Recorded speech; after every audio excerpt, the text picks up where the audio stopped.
এবারটা হেন না যে ওই জাহাজটা হারতে গেলাম, ওই যে জয়নাল টিভিতে দেখাইলে মোর প্রশংসা করছিলি, ওই ছেলে কি তোর তো লয়ে যাচ্ছিলাম, তুই যাও নাই। এইতে বরগুনা মহিলা কলেজের সামনে যে কালভারটা সার্কিট হাউসের একুলে ওকুলে ওই মাঝখানে একটা কালভার্ট বেড়ের নান, এই যে হেডির লোকে যাইয়ে জাহাজটা ট্রলারটা যাইয়ে ফরাস করে ধাক্কা খাইছে। মহিলা কলেজ মনে যাওয়া গেছে মেলাই জানে থানা মানা গেছে উড়িয়ে বেডা। হেইপার যাইয়া আমার ফোন দিছে, আমি কই জয়নালিস হিয়ার, হে কয় কাকু হিয়ার মিয়ার বাদ দেন, একুলে মহিলা কলেজ ফাঁকই যাইতেছে আমি তাড়াতাড়িয়ান। আমি যাইয়া আতুর ডই দিয়ে একটা বাড়ি দিলাম টারাস খুঁজিয়া, এনজিল গাছ ঠিক হইয়া। হ্যাঁ আমি কইল আপনার বিল কত? আমি কইলাম আমার বিল 30,000 টাকা।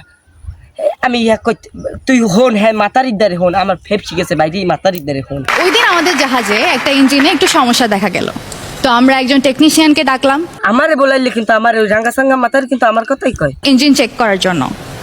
উনি 3 ঘন্টা চেষ্টা করার পরে ইঞ্জিনের একটা বিশেষ জায়গায় একটা হাতুড়ি দিয়ে একটা বাড়ি মারলেন, আর সঙ্গে সঙ্গে ইঞ্জিন চালু হয়ে গেল। তারপর আমরা তাকে জিজ্ঞেস করলাম আপনার ফি কত? বলে 30,000 টাকা। তাই বললাম সামান্য একটা বাড়ি মারার জন্য 30,000 টাকা? 500 টাকা বিল হওয়া উচিত। তো উনি বললেন হ্যাঁ বাড়ি মারার জন্য 500 টাকাই বিল হওয়া উচিত, কিন্তু কোথায় বাড়ি মারতে হবে এটা জানি, এজন্য বাকি টাকা। মাতারি যা কইলে হ্যাঁ তো সত্যি, কিন্তু তুই যা কইলি হ্যাঁ তো সত্যি না। তুই আমার কথা বিশ্বাস কর না, হেন না তোর বউ কইলে ভাইয়া ওই হালাত ফলা এক গোলামের পুত আমার একটা আলডা নিয়ে দেন, আমি ফেল গালতে পারি না, আমি জয়নাল্লাহ ঘরে চুরিয়ে যাবো ওর পিস করলে আমি চুরিটা আলডা আনিয়ে দিলাম। এই তুই বিশ্বাস কর না আমার। ভাই বিশ্বাস করছি আর মাপ চাই ভাই, তুই থাম।